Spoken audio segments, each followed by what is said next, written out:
Alright, I think I've put it off for long enough. I was born into a Christian family, and so I've always kind of grown up around the, everything that comes with Christianity. I've grown up around very generous parents and very caring family, and I've never been confused on these things, and from a very young age, I think I had a pretty intricate understanding of the Bible. I remember one time specifically, I was in Sunday school, and the teacher had said something. I think it was something about how God had sent Lucifer out of heaven, and the origin of, all of that sort of stuff.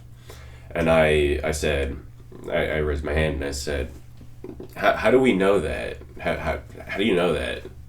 And the teacher said, oh, well, it's in the Bible. That's how we know it. Of course, yeah, it's in the Bible. That's how we know it. But I knew that see, I had never heard this story before, so I wasn't sure if I'm like, this isn't part of Genesis. It sounds like this is something that happens around the same time as creation. But I've heard the entire of Genesis, and I've never heard this story before. What I actually meant to ask, at I think like 4 years old, was where in the Bible is this? Because I had never heard the story before, and I was like, yeah, they're teaching it at a church, so I'm sure it's probably real, but I've never heard it before. I want to fact check you. And when I accepted Jesus into my life, it was less of a realization that I had to do it, and more of a realization that I just hadn't yet. Like, I always knew that you had to accept Jesus into your heart, and everything like that, and live by the principles of Christianity. And I did, but I had, at some point, I think when I was like 4, I realized I don't think I've ever said the sinner's prayer per se. So then I asked my mom about it, and we said it. But I mean, I think that goes to show a lot of how things were growing up. And when I said the sinner's prayer, I had, I think, a very good understanding. At least for a 4-year-old. I mean, I had gone to church, I think, probably every single Sunday since I was born. And I knew that it wasn't like, oh, I'm accepting Jesus, so everything's gonna be all sunshine and roses, and life will be easy peasy because I've got the right answer. So, I mean, obviously everything's just gonna go flawlessly for me. I mean, I knew that there would be troubles in my life. I think I knew that I might even have more troubles because of being a Christian. And I'm so blessed, and I thank God all the time that I was placed into the family that I was placed into. Because, for one, my family are amazing people. And they love so much, and they care so much. But, secondly, because I think if I wasn't raised in a Christian family, I probably would have continually denied until I felt I had a surplus of evidence. Not even enough evidence, a surplus. I probably would have continually been like, no, that wouldn't make any sense. I mean, all of the classics, I probably would have been like, oh, well,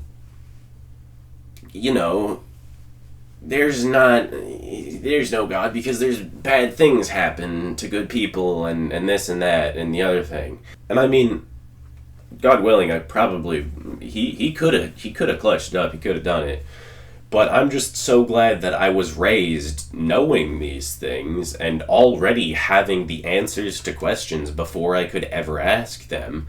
And if I did have questions I didn't know the answer to, everyone I knew I could ask, and they would probably have an answer for me, or they would figure it out and get back to me. And it's hard to get into, I guess.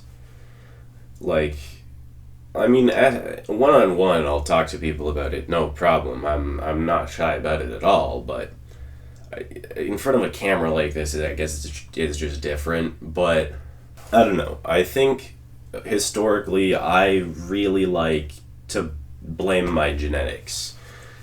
But when I think, the young age of 8.5, I started wondering what the point even was. And I don't know if you've ever met someone who's 8.5, or like, I know I was at least under 10. I don't know if you've ever met someone who's under 10. They shouldn't be having that kind of deep, like, philosophical. Like, kids, of course, ask questions. Of course, I'm sure that a 4-year-old can even ask, what's the point of life? Why are we all here? But they don't really ponder it and come to the conclusion that life is pointless. And I don't know exactly what it is. It's just the battle that God has given me, I guess. But at such a young age, I already was like, my life is pointless, even if I am gonna do something important with my life, which within the next year at least, I was like, it better be something big, it better be something good, because if I have to live through all this, it had better be worth it. And I mean, it really sucks that it happened at such a young age, because, well, for one, it really ate into my childhood. It kind of felt like my childhood was over, and I was, like 9, and I felt like it was like, all right, it's time to be an adult. I've got to be mature, and I've got to think about money, and I've got to, all of these things, think about, like, the efficiency of things. Like, I had always hated school, but it was like, well, from an adult perspective, school is not efficient. School is not really that good, because we're learning all kinds of useless stuff, and I already know most of the stuff that we're learning. And that sucks, because in the Bible it says that we should have childlike faith. And so, to be a child and to already be losing that part of yourself is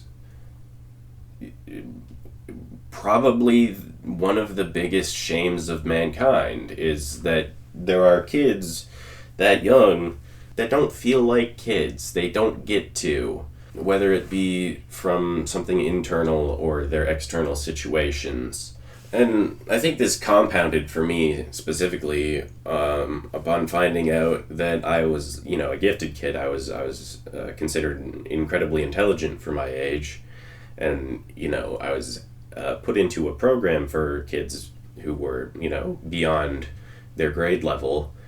And I mean, that kind of warped my perception of reality, because it was like, oh, being smart is what's important, and being at school is kind of worthless. Even when I'm going to, like, the gifted program, like, that's fun and all, and I get to, like, exercise my brain for once, but it's not helping me graduate any faster. It's not giving me any credit that's gonna carry over to when I'm an adult and need a job, because you don't graduate until you're 18. Nobody's gonna care about what you did when you were 11. And I think my perception of a person's importance kind of warped into the most intelligent people are the most important people, and if you're not smart, you're not worth as much.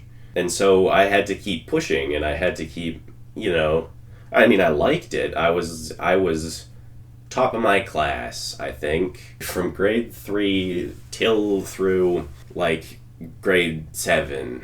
I had to have been at least, like, top 3 every time. And I mean, there was some tough competition sometimes, but that's not the point. I'm just patting myself on the back now. Yeah, I was a smart kid. But in grade 5, I remember very specifically, our school operated on a 4-point grading system. So instead of, A plus through F, we had 1, 2, 3, and 4. 4 is exceptional, and 1 is, not technically considered a passing grade. And, 2 is like anything from 50 to 70%, and 3 is from like 70 to 85% or something. And I remember in grade 5, I got my first 1, and it had me very upset because considering the value I had on intelligence at that point, I couldn't fathom it because it wasn't anything of my wrongdoing. It wasn't I hadn't studied enough. I mean, I didn't study, don't get me wrong. I didn't have to, but that wasn't it. That would have only dropped me down to like a 3, maybe a 2. And then I would have been like, I gotta get in gear. I gotta, really focus up in class and learn. No, I got a 1 in effort. That's right. At my school, all grades, every subject, every category within a subject was graded both on your grades and on your effort in that class. And this really pissed me off. Now, I also had anger issues, but I don't think I'm going to go into that as much in this video. That's something that I've worked on over time as well. But, I mean, this really pissed me off and, added to my feeling of, this is pointless, especially school, but, everything is just pointless. Because, I know grade 5, I was, 11 or 12, and I was I know I'm young, but I might as well be working, because 6 years from now, I could either have a high school diploma, or I could have 6 years of work experience, and one of those is going to get you a job faster than the other. I felt especially scammed, because how can you give me a 1 in effort when I had a 4 in the actual classwork?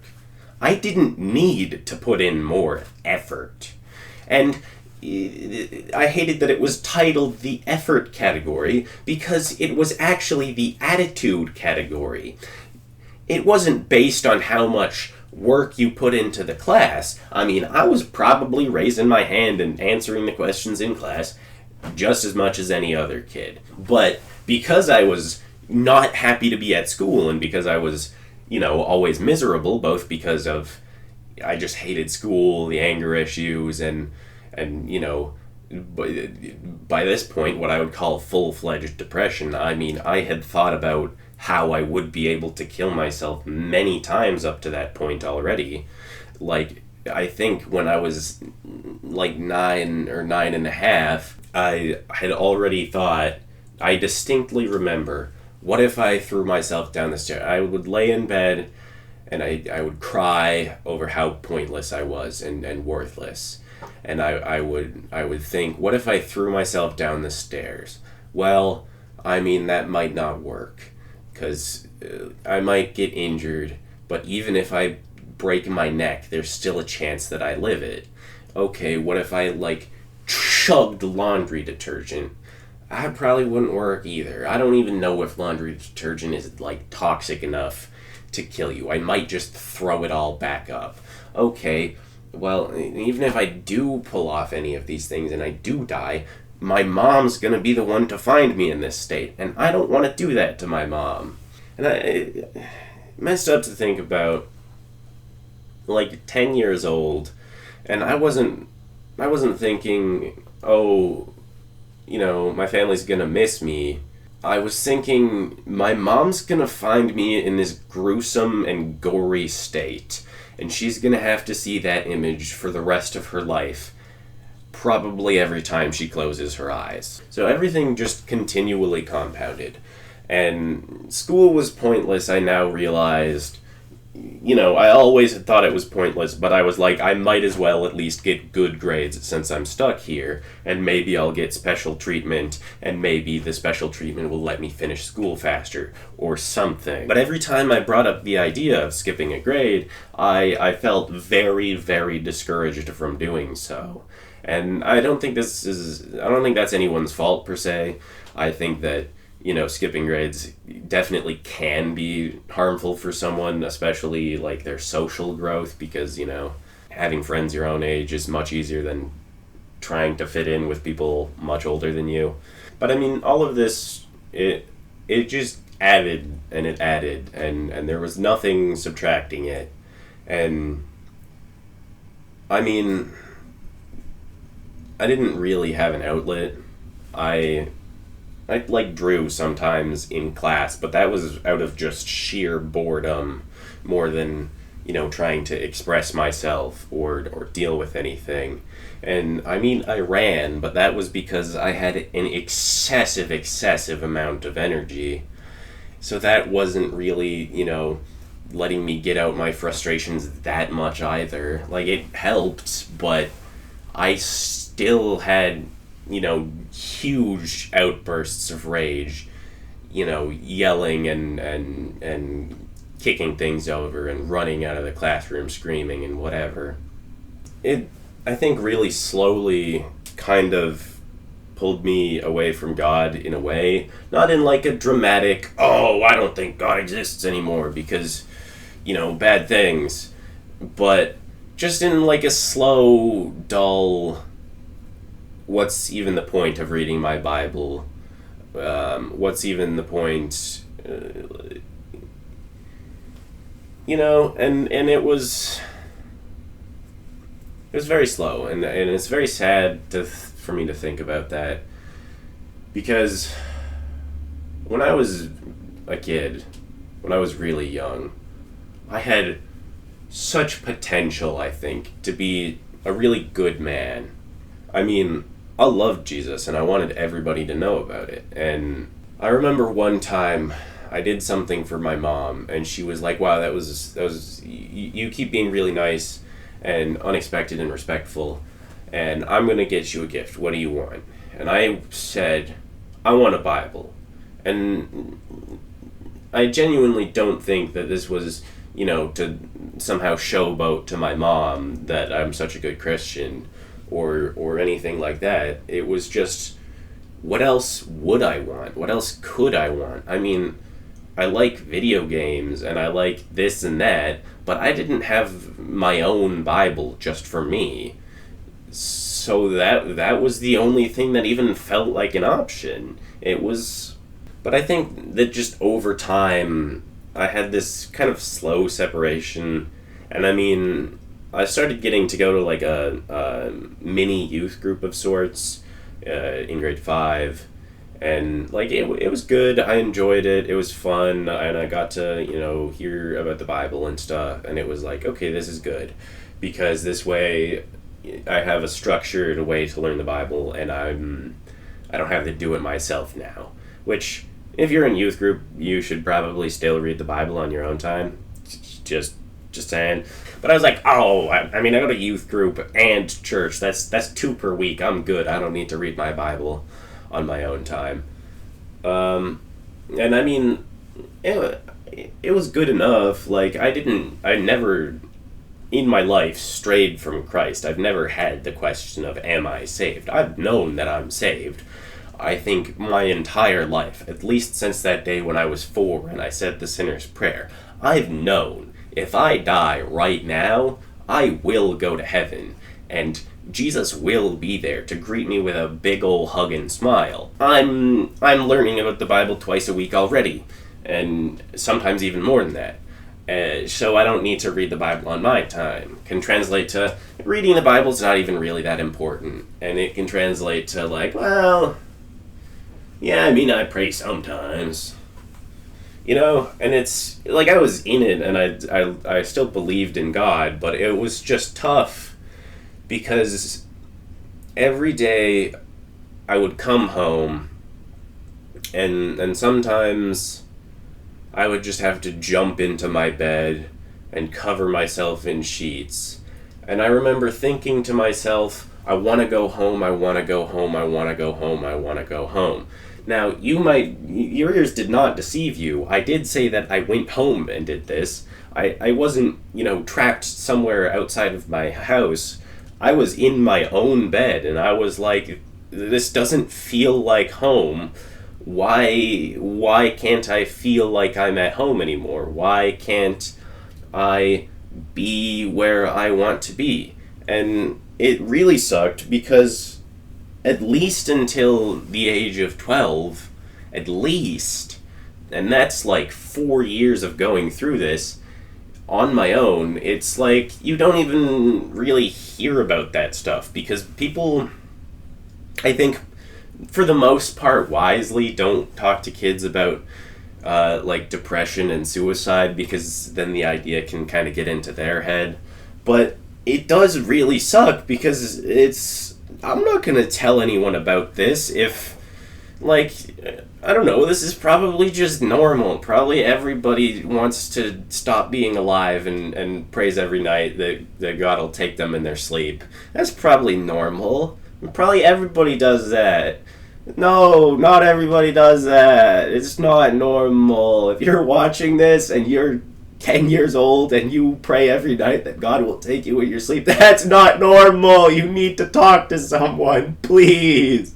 I felt like anywhere I was, it couldn't feel like home, like I had known home could feel like it had felt like when I was a child, like someone understood me, and all of my earliest memories were now ruined because I don't know if as soon as like the same day afterwards or years later, every memory I'd overthink and I'd overanalyze every single tiny little detail to the nth degree, and I would just ruin it.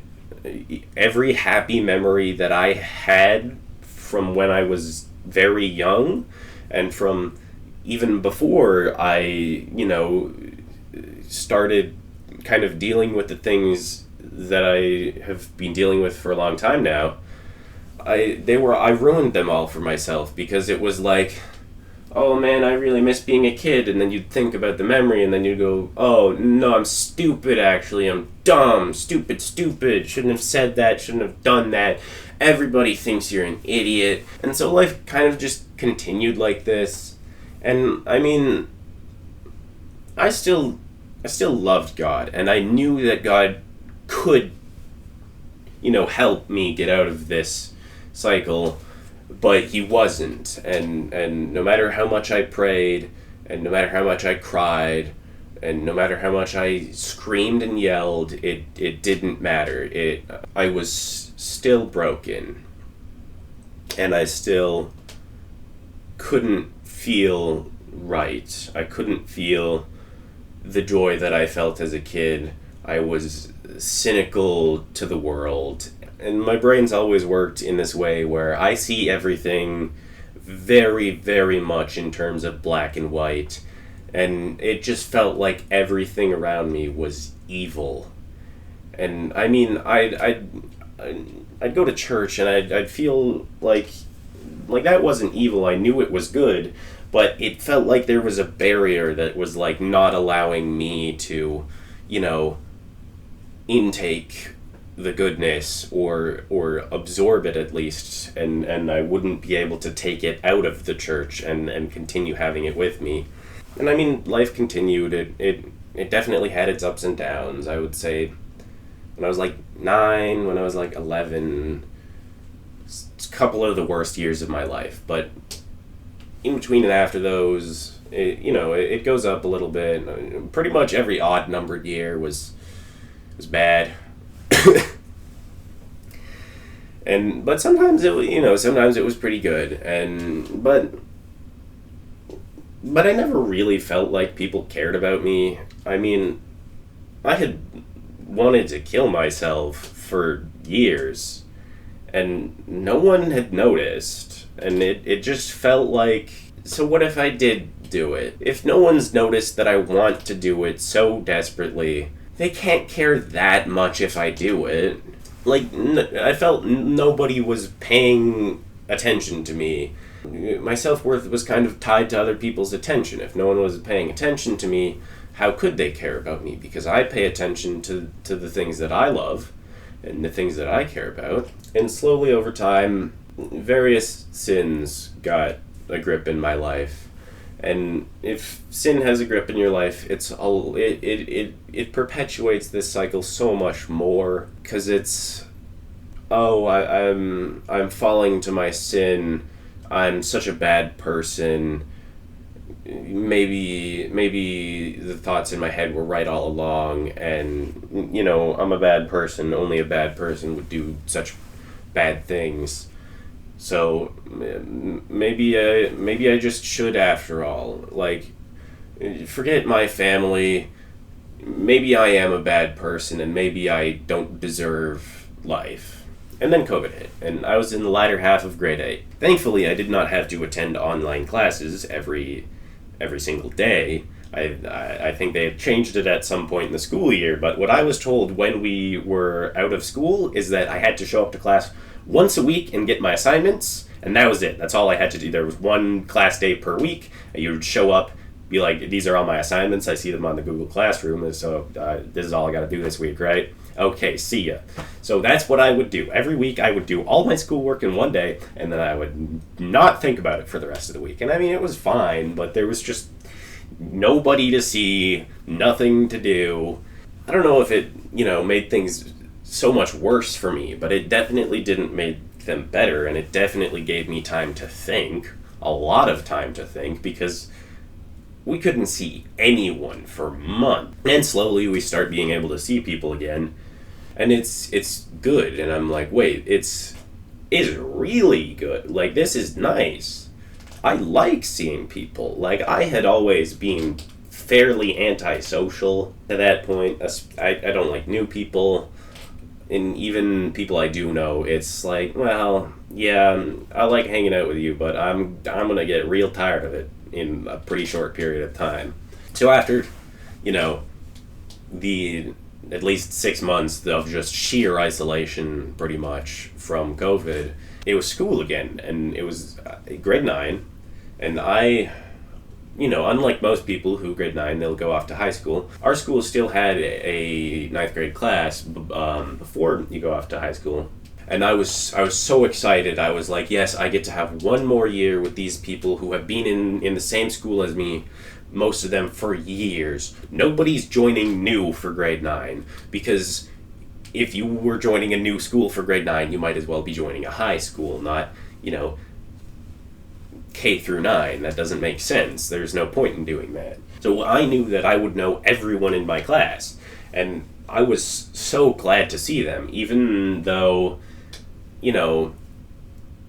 previously I had found my class pretty annoying, and, I had my friends, of course, at school, but they weren't like that close.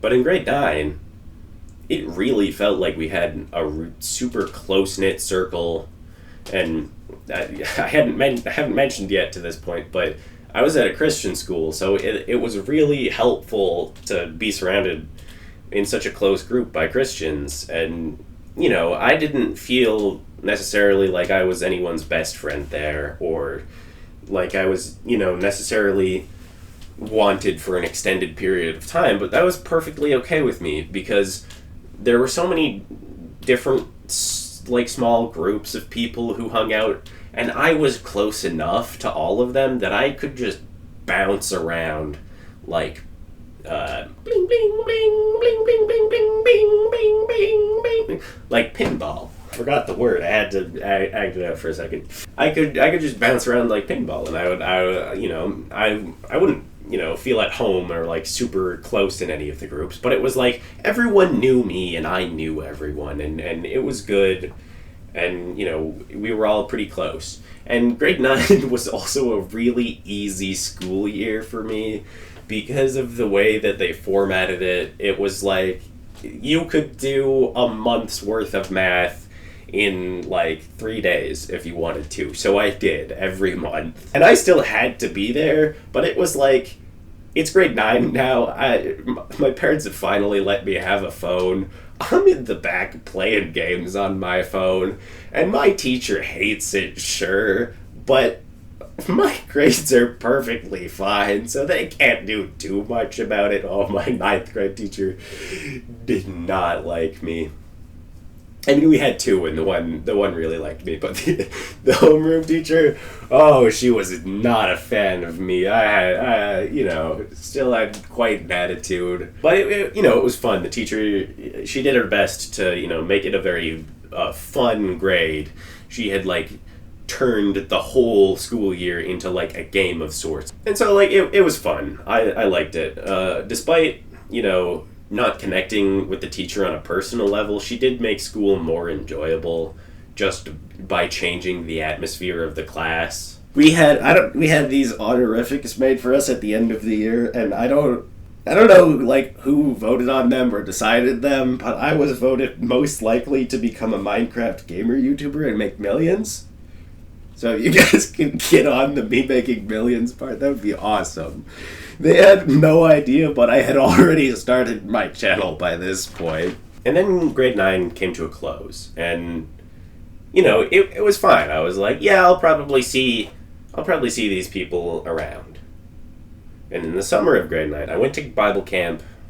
It was partly shut down, but I went in a leadership training role, and to train so that in the future maybe I would become a cabin leader, or at least I would get closer to God. And so at this point, at the end of grade 9, it's it's starting to feel better.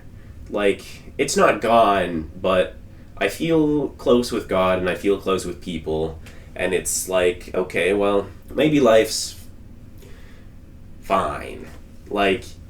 It's not, I don't think I was at the point where I would say it's good, but maybe life's fine.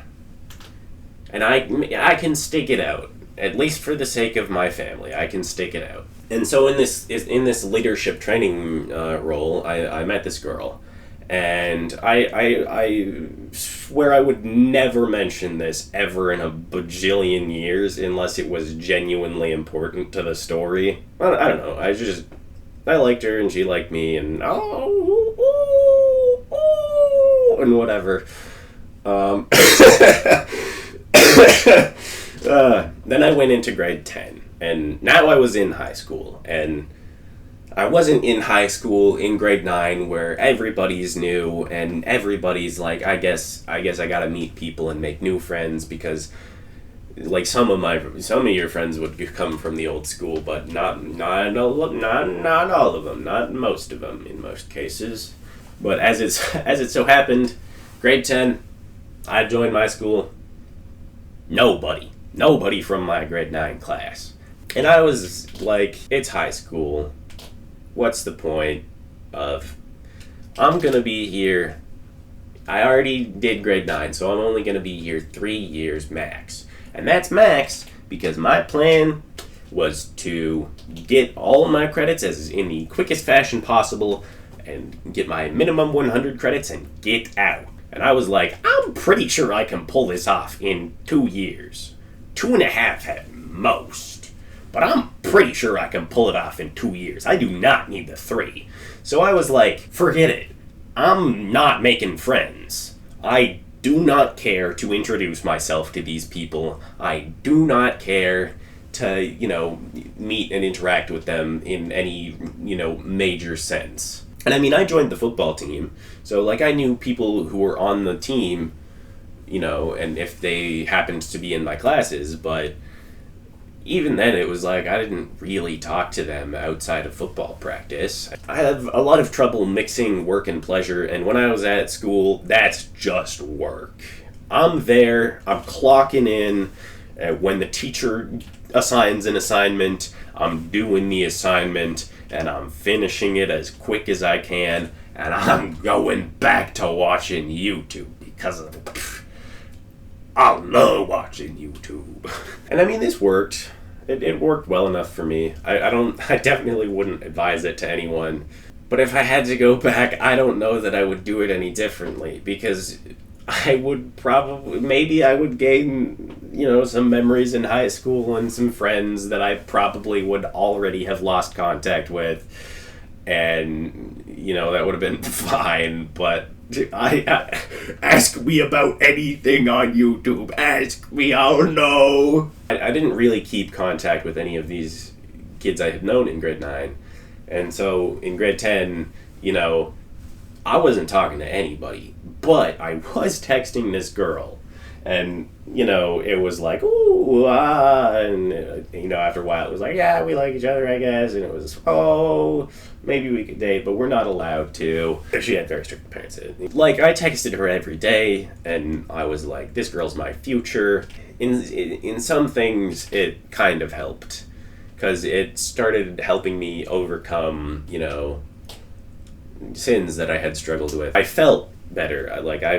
I didn't feel like I needed to talk to people at school, because it was like, that's just a waste of time. I'm not even going to know them pretty soon. And as much as I hate to say it, things with that girl were fairly on and off. She'd get grounded, or she'd be like, no, I actually hate you now for some reason. And I didn't really understand it, but I liked her, so I just kept, going back. And that was confusing and pretty emotionally draining, but I don't know, I thought she was the one. Grade 11 comes, I now know, because I worked the whole summer and had all the work experience credits I would need, that as long as I don't fail any classes, I will be done school by the end of grade 11. No grade 12 needed. Semester 1 I take grade 11 classes. Semester 2 I take grade 12 classes. That's it. I'm out. Finally. 12 freaking years, and I won't have to go on to a 13th.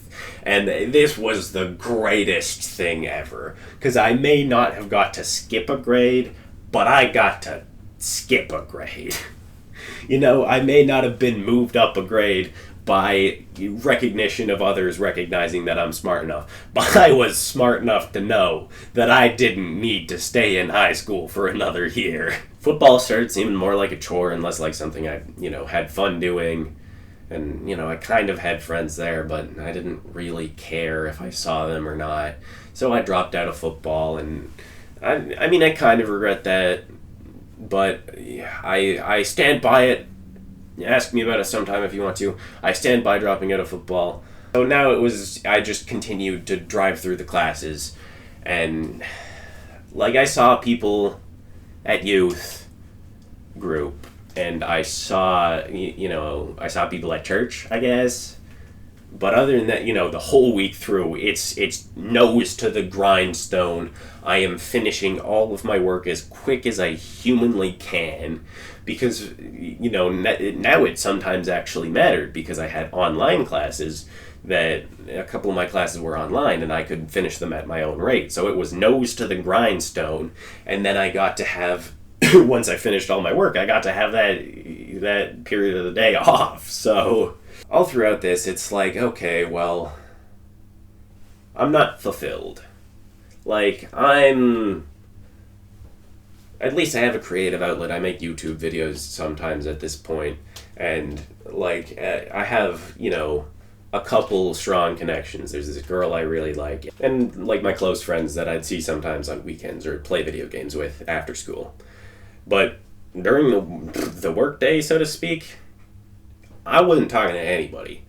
And you might think, oh, well, but what about during lunch break? I just went home. Literally, I would walk home and then drive back to school, or drive home and drive back, or walk home and walk back. And it was not even a short walk. I just hated school that much and hated being there. I always had, but now it was I'm so close to the finish line, I can taste freedom. Grade 11, 12 year wraps up, and it's woo!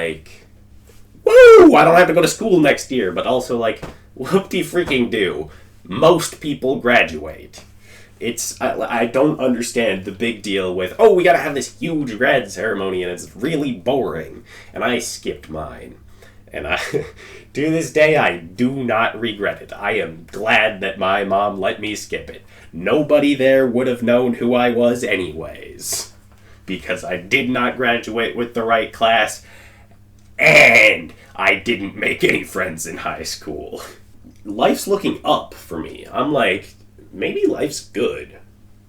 Like, I had a few points in the year that were very rocky. In fact, to that point in my life, I think I had the lowest point in my life in like February of that year. But at the end of the school year, things were looking so good. I was like, yes, I'm gonna go work at camp this summer.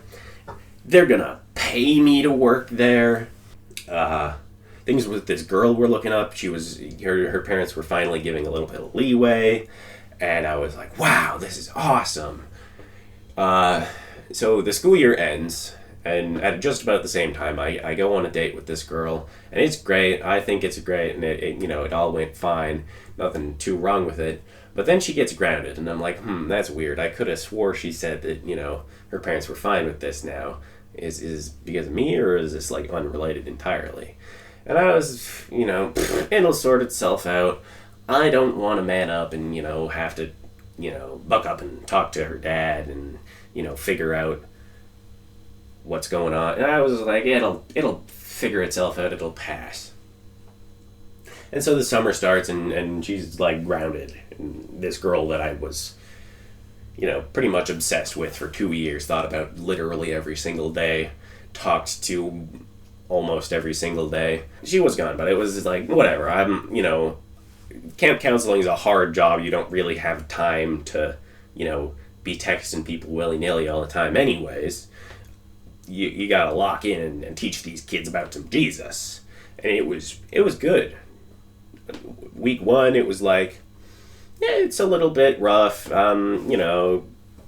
Kids can be loud and obnoxious, and I'm a little bit antisocial, but it's still fun, and I'm still, teaching and learning about Jesus and making solid connections with, my co-leaders and stuff. And week 2 comes around, and it's even better than week 1, and I'm like, yeah, it's awesome. Week 3, I think week 3, I was like, oh, she's coming back from being grounded right before I start week 3. And just, to me, fully out of the blue, I mean, maybe there were signs and I didn't see them, but to me, fully out of the blue, this girl I thought I was gonna marry just fully broke up with me, just absolutely dumped me, just ended it all, and it was the end of the world for me. I knew that it wasn't literally the end of the world, but it might as well have been.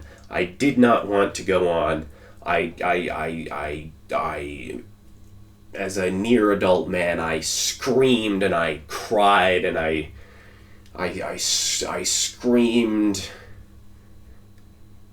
out of anger. I screamed out of sadness at myself, at God, at everything that I could. And I was like, truly I am this miserable being that is worthless, as I always knew I was. And this has reaffirmed every doubt I have ever had in my mind. And there was this unhealthy, over the past 2 years before that, there was this unhealthy, growth that I was, kind of dependent on her for a lot of my joy and happiness and all kinds of things. And that's fully on me, but it doesn't mean it sucked any less. I mean, everyone around me was telling me, oh, it's not the end of the world, you'll get over it, and maybe you'll meet some other girl someday. And I was like, I don't care, I don't want to. Please, I don't want to do anything. I just want to yell and cry into my bed, and I'm gonna keep doing that for the foreseeable future. That, or I'm going to walk into oncoming traffic. And it's not a funny classic Bluetooth grenade joke. I was going to walk into traffic. Right after this happened, and I was supposed to go back to camp, and I was supposed to continue to, teach kids about how good and gracious God is, when everything's crumbling down. It's like you've got this tower. If you've ever seen the tower of, like, Star Wars lore, and the huge chunk is like a random graphic design choice that somebody made, just set designing in the 70s. And it's like the whole lore is built on this. It was kind of like that. Like, not to the same degree. I had my foundation, but everything, from the past couple of years of, like, getting my stuff all back together and like, maybe I'm not worthless, and trying to pull everything in, and, like, God is there even in my darkest hour. That was kind of my testimony at that point, was, like, I've had depression for a good chunk of my life.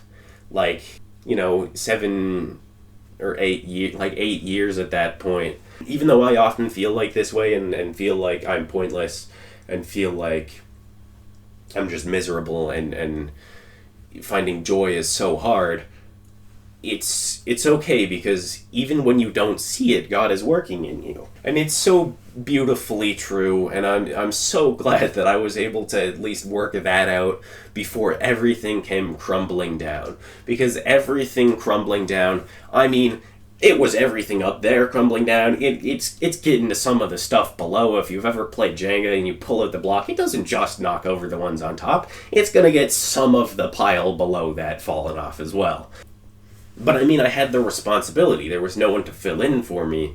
I had to go. They were already short-staffed. I had to go to camp, and I had to tell these people, tell these kids how good God is. And, even though for 3 days straight, my whole weekend, like, crying my eyes out into my pillowcase every night for hours, none of that matters. I've gotta get my stuff together, and I've gotta go, be with the kids and show the love of God. And so before this, I'm genuinely, I'm like, I'm going on a walk. It's like, instead of getting in the car to get there on time, I'm like, can I go, like, late at least? Like, I don't want to do it, but can I at least go late? And it's like, okay, fine.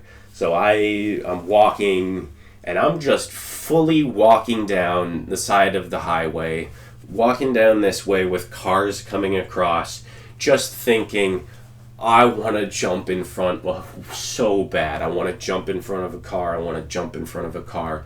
I hate myself. I hate my life. I hate everything. Nothing is worth doing. And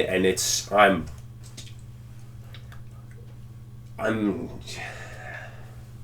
at that point, I'm probably more upset than I ever had been, and probably ever will be, honestly, in my entire life. And I'm fully like, I want to dive onto the highway and get run over by a six-wheeler. It's not a six-wheeler, is it? How many wheels is it? 8-wheeler? 16-wheeler. Like, I fully want to dive onto this highway and be run over by an 8-wheeler. And I want to jump in traffic, and I want, boom, head flies off my body. But my mom tracks me down and picks me up and says, you gotta go to camp because this is a responsibility that you signed up for. I understand that things are bad, but you have to do it. And I'm like, fine, I'll freaking do it, because I've already feel like I've disappointed my mom enough to this point in my life that I was like, I have to do what she says. I need to, or she's gonna hate me too.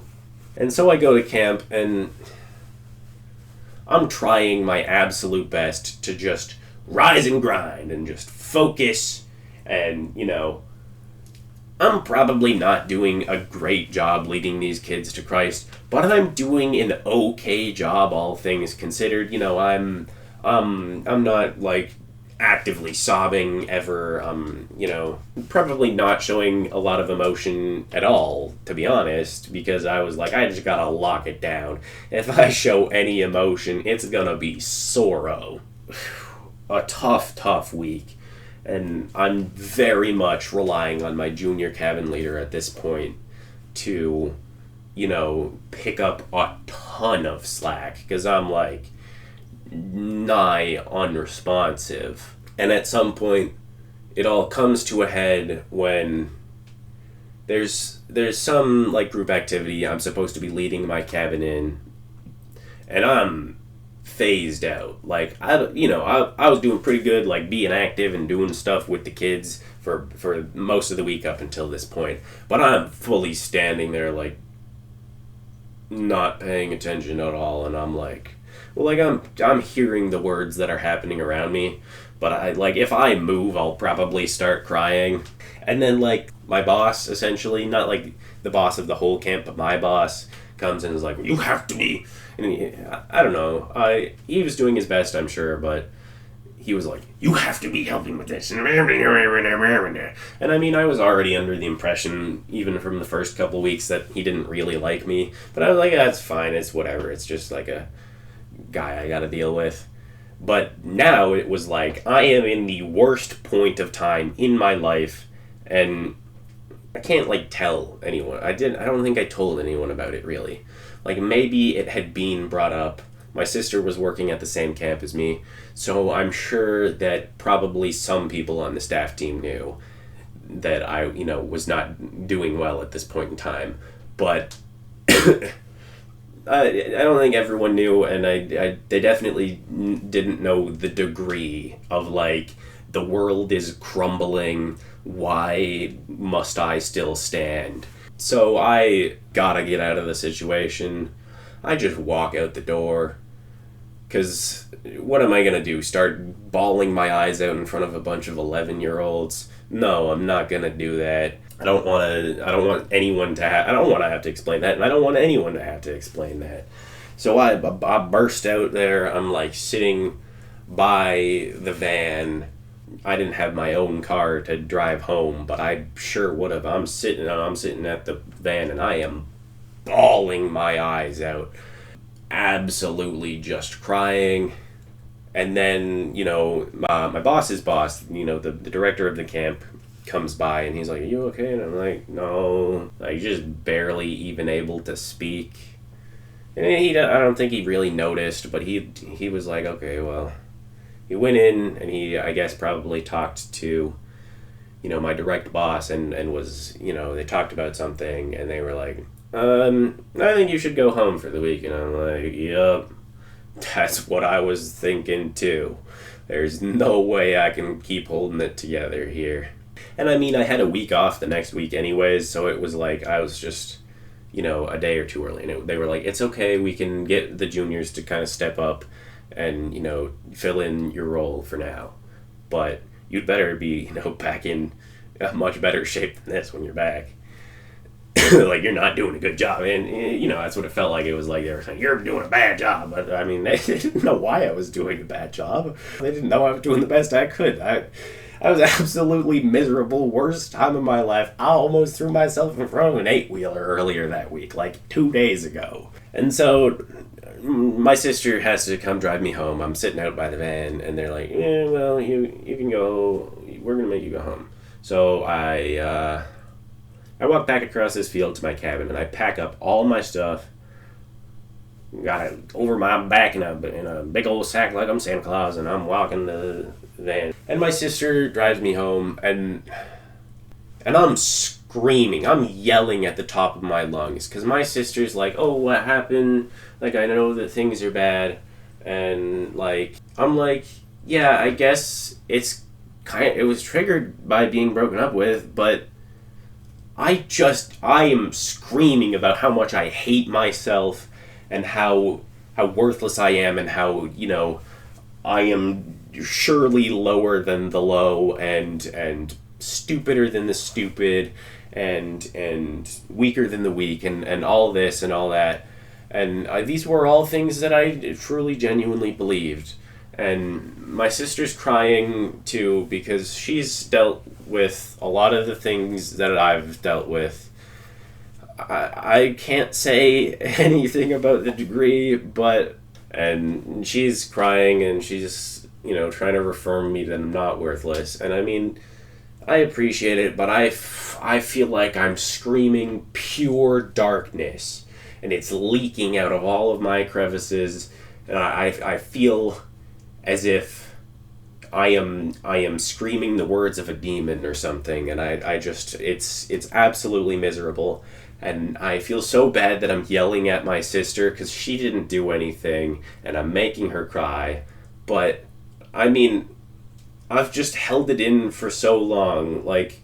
I've kind of, in passing, been like, yeah, like, I guess I have depression or whatever to this point, but I'd never, like, seriously discussed really with anybody that much that I don't just have little baby depression, like, I fully hate myself. I don't want to live because I am the one living, and all of that kind of thing. I don't know, I go home and I have my week off and it's miserable. Like, it's not miserable and I'm expected to do things, but it's miserable and nothing. I'm just miserable, and then my like week or two break ends and I'm back to working, and like it's a bit better, but I'm still not doing a good job. Like, I really wish I could have done a phenomenal job leading those kids to Christ, and who knows, maybe I had an impact on their lives, but I sure didn't feel like I did.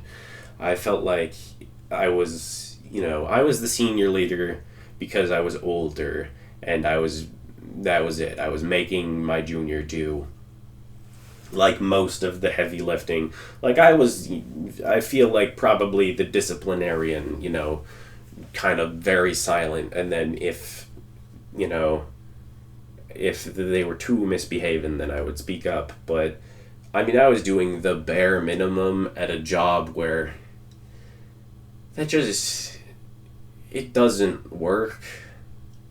Like, I mean, I was getting paid technically, but it's pretty much a volunteer position. It's like showing up to like serve food for the homeless and being like looking absolutely miserable like a zombie, and like when they ask for food, you're like scooping the smallest little portion and giving it to them, and it's like, well, you shouldn't.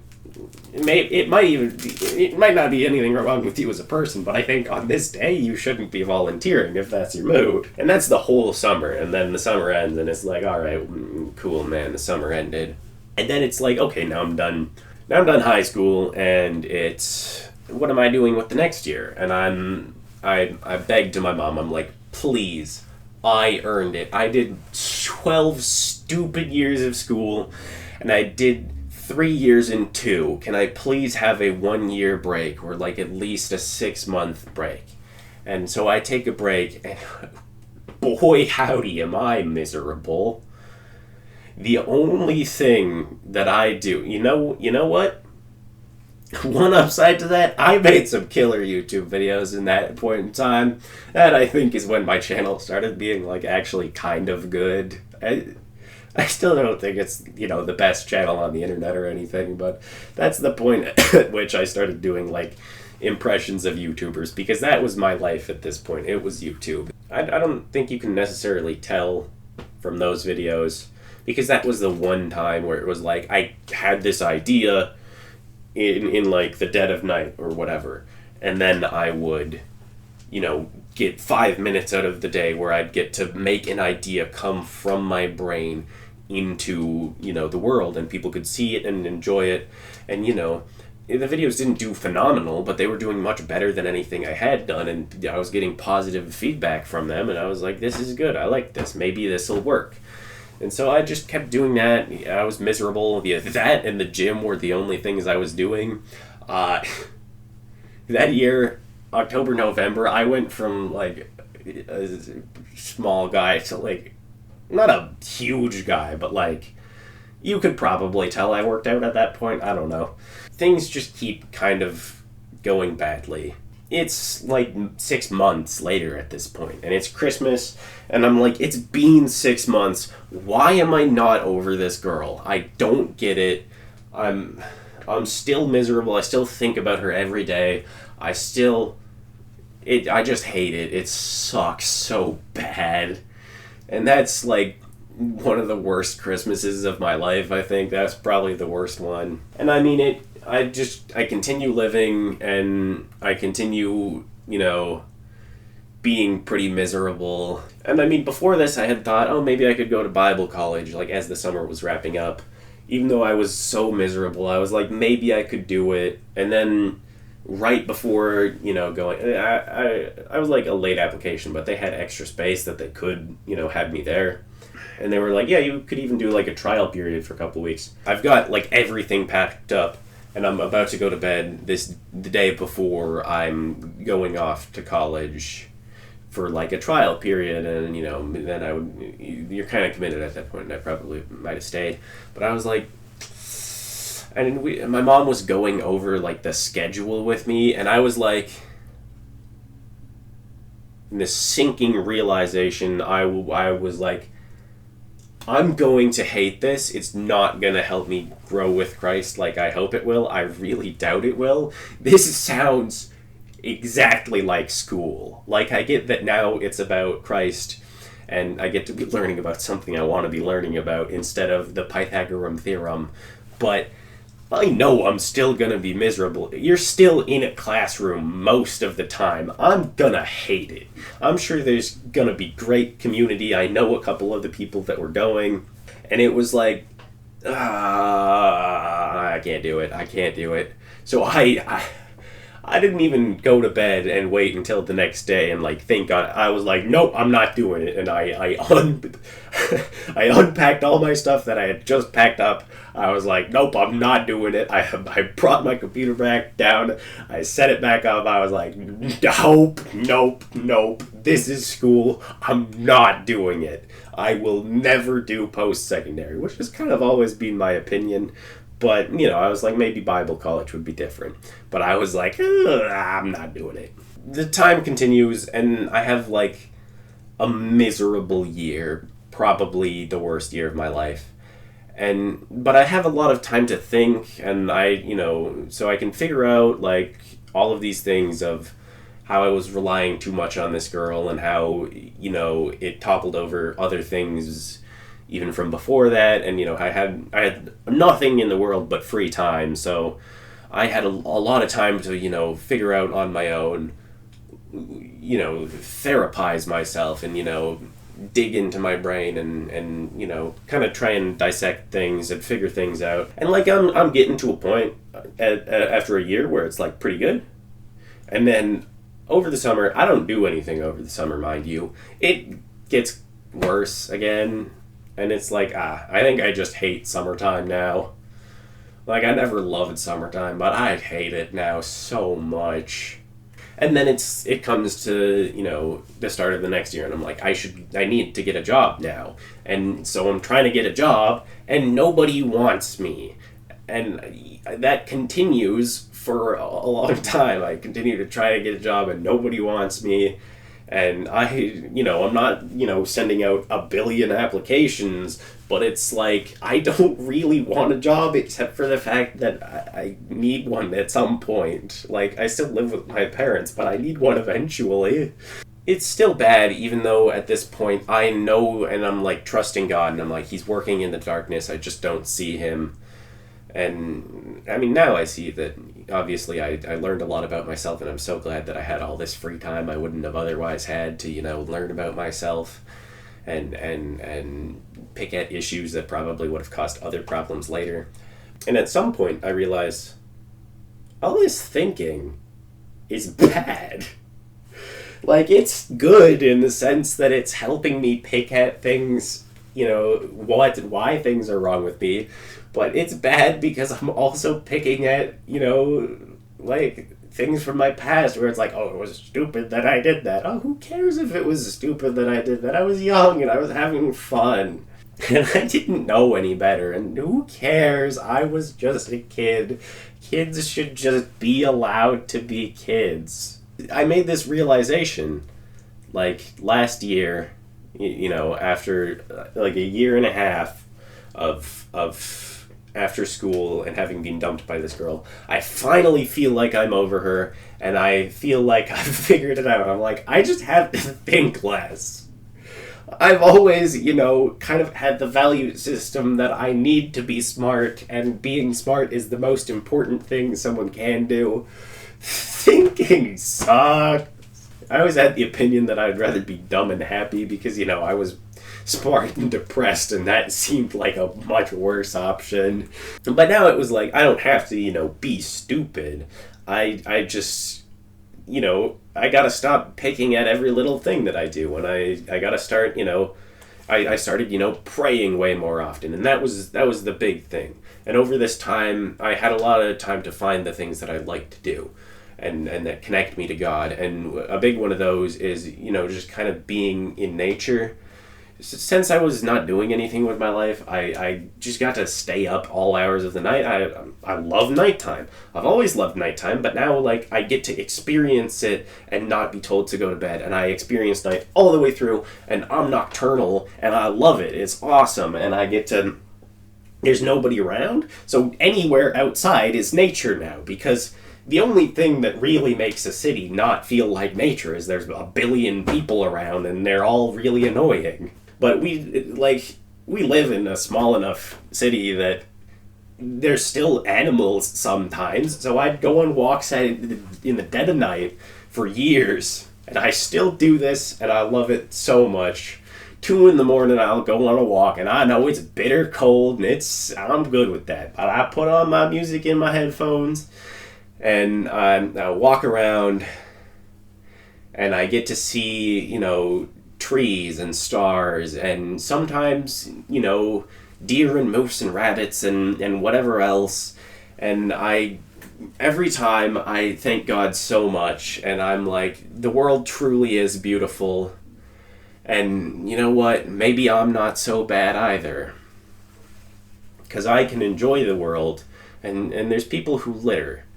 And, I'm not putting other people down to say, oh, other people suck. But it's it sure seems like other people suck more than I do. So maybe I'm not the worst thing to ever happen of all time. I'm so thankful that my parents didn't force me right away to, work and work and work until, my bones came off. But, it gave me this time, even time beyond the time that I really should have gotten to find a job, to just, kind of live and put in an application once in a while and get completely denied.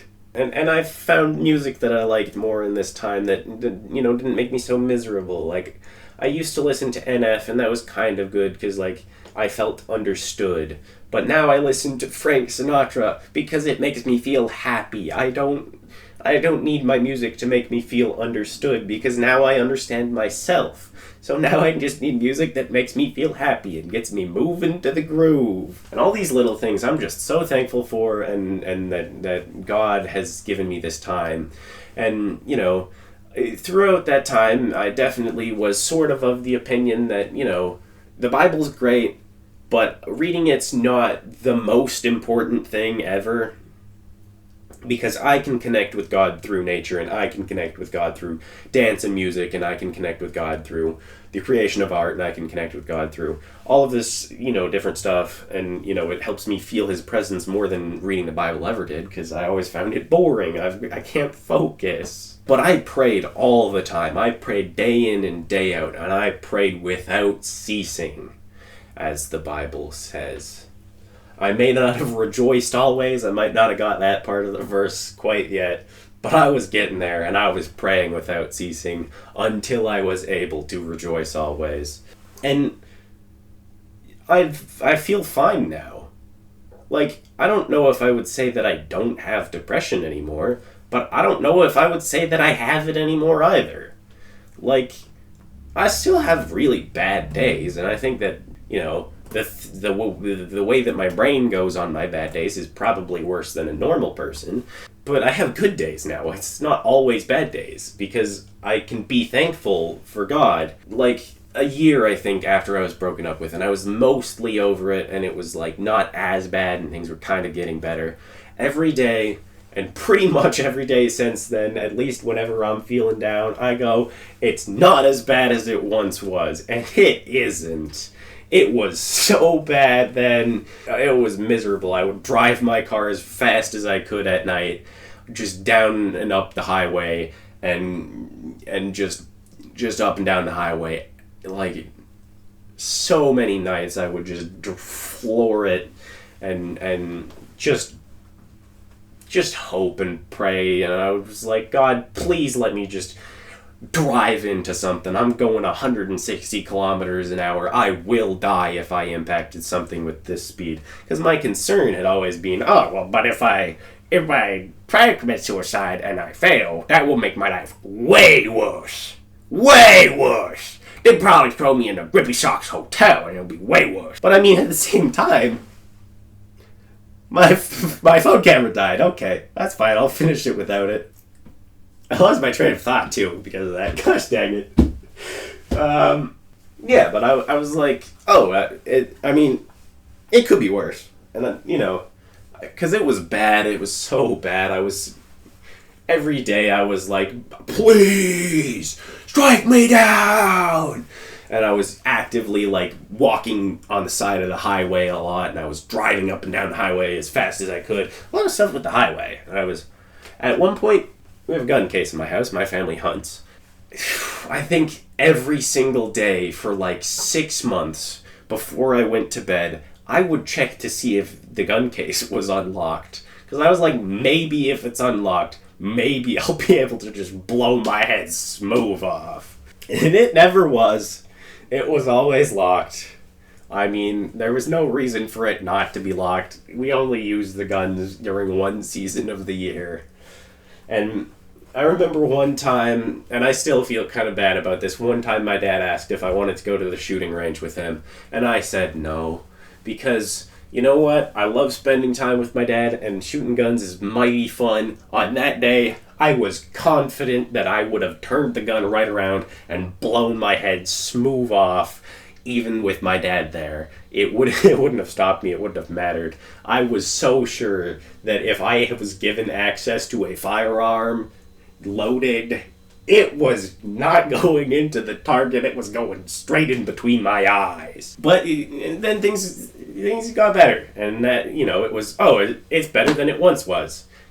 Maybe today's not great, but that doesn't mean that my week is bad. That doesn't mean that my month is bad. That doesn't mean my year is bad. That doesn't mean that my life is bad. Even though at this point, I just turned 20.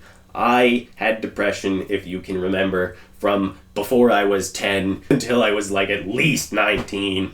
So that's half of my life, quite literally, that I was in this huge darkness. A full decade, and it wasn't really on and off. I mean, sometimes it was okay, but I was still depressed even in those periods.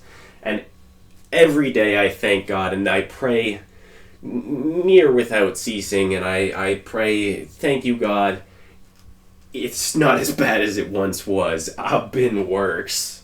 I'm just saying, life's good, and I'm so glad for all the things God has given me, including, this tiny little community, if you can even call it that, because no one, comments on the videos, really. They just kind of silently watch them. I've got a whole community of lurkers, and that's the way I like it. You guys can never get parasocial. But yeah, I'm just so thankful for my family and for the country that I live in, and, even for the bad experiences that I've had. And recently, I have started reading my Bible way more again. I'm trying to read the whole thing. If you want to see me do that, I have a second channel where I'm uploading those videos. I'm trying to read an hour of the Bible every day. Or, not every single day, but when I am able to. And since starting to read the Bible, it was already a change that I was kind of making before that, but the past couple months here have been so good. Something in my brain has just changed a little bit and made me go, why aren't I as close with Jesus as I once was? Why don't I ask for figuratively, of course, why don't I ask for a Bible when I'm asked what gift I want? If you could have only one thing, what would you have? And I'm sure for years there, I would not have said the Bible. But now, if I could have only one thing, everything else stripped away, I want my Bible. I want the Bible to prevail. And I'm so glad that we live somewhere where it is so accessible. I mean, anyone can access the Bible. It is completely free on the internet. I think most Bible websites are even, fully without ads, which is insane. A lot of people use this verse and kind of take it out of context, and it says, God will never give you a challenge too great for you. And a lot of people see this verse and they say, oh, great, this is awesome. God will never give me challenges in life. Whoa, quite the opposite, my boy. That verse, in my humble opinion, is a promise that you will face challenges, and they will push you near your limit, and you will need to rely on God, and you will need to rely on others, and you will be pushed and pushed and pushed, especially if you are knowledgeable about the Bible and about Christ, because that is who the demons do not want to be able to continue in life and continue in their direction. So you especially will. I assure you, it is a promise. It is guaranteed. And if you don't believe me and you're like, well, no, I mean, it sounds like the verse is saying that, I'm not going to be challenged that much. Well, I mean, it says that I won't be challenged beyond my limitations. So I think that means then I won't be challenged beyond what I can do on my own. So, quite the opposite, my friend. And I am going to read you a little excerpt I read just the other day here from the book of Hebrews. I found the verse. This is what I'm going to leave the video with. But just before that, the whole point of this is two things. Even when you don't see him, God is working in you. And the challenges God allows you to have are there for your good, to grow you. And, in the ideal situation, make you know how to overcome those things and maybe help other people overcome them. And that's part of why I'm making this video, is because I hope that all that I've been through can at least help one person have not as hard of a time going through it. This passage is Hebrews 12, 7 through 11, and it is my favorite passage from the Bible in this moment, because I feel that it encompasses so much what I've been through and what I know I will continue to go through. Because, I mean, I am absolutely not over everything, in this battle in my life. I'm for sure still going to have days where I want to throw myself under an 8-wheeler, but I think it's called a 16-wheeler. I don't know. But here's the passage. And again, that's Hebrews 12, 7 through 11. It is for discipline that you have to endure. God is treating you as sons. For what son is there whom his father does not discipline? If you are left without discipline, in which all have participated, then you are illegitimate children and not sons. Besides this, we have had earthly fathers who disciplined us, and we respected them. Shall we not much more be subject to the Father of spirits and live? For they disciplined us for a short time, as it seemed best to them. But he disciplined us for our good, that we may share his holiness. For the moment, all discipline seems painful rather than pleasant.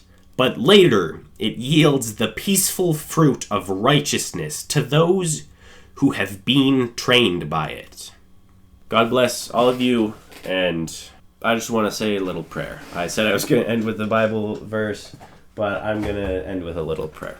Dear Lord, thank you so much for my life. I know that's not something that I've thanked you for very often, maybe even ever, but thank you for my life. I'm glad I was born, and I'm glad that my family loves me, and I'm glad that I can love my family, and I'm glad that I can love my friends, and that I can be a positive impact on people, and I'm glad that I can be a negative impact on people and learn from it, and I'm glad that I can be sad and angry and learn from those things, so that I can learn how not to be sad and angry, and when it's okay to be sad and angry, and how to teach others to be less sad and angry, and teach.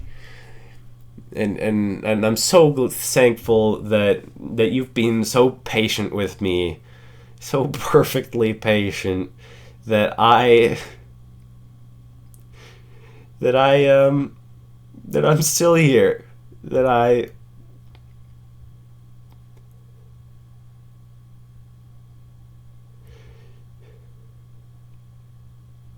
have something to show for my life, and that people love me, and that I can just hopefully show those people your love in return and lead them to your love. And thank you so much for music and for dancing and for nature, the flowers, the trees, the leaves, the deer and moose, and the duck and the swan and the frog, and dogs and cats and crows and magpies and sparrows and blue jays and grass and flowers and all of these different things that are beautiful. And thank you so much for YouTube, that I can use it as an outlet to express myself and as a lens to view my past. I recently rewatched every video I've ever made, and I know that most people haven't seen any of those videos. Almost no one has seen every video, but I feel like it's such an incredible, way that I get to look back and see myself grow up, and not everyone gets to have that kind of thing, but I get to see, me go from this kid who just wants his voice heard to, trying to be a real entertainer and make something beyond just the YouTube videos that I've seen. And thank you so much for many trials and tribulations that we will face, and thank you that we know that though I may walk through the valley of the shadow of death, I will fear no evil. And thank you that your hand and your rod may comfort me.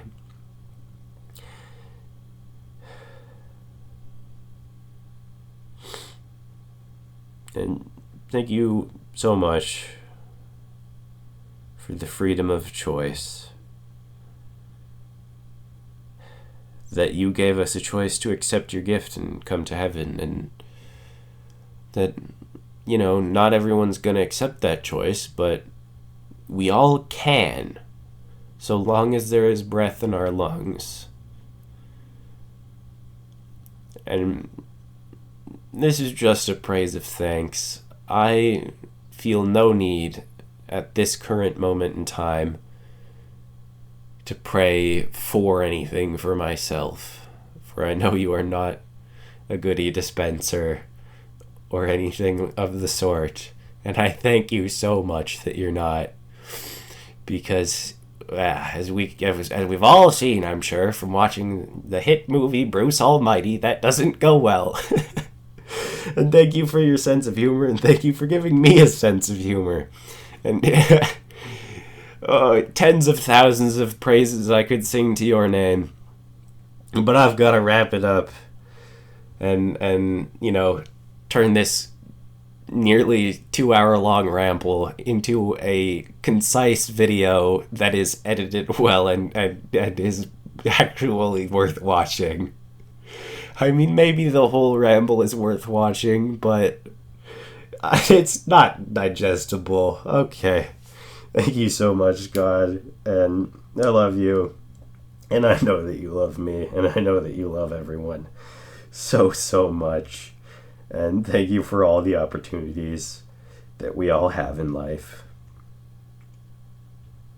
Your will be done, forever and ever. Amen.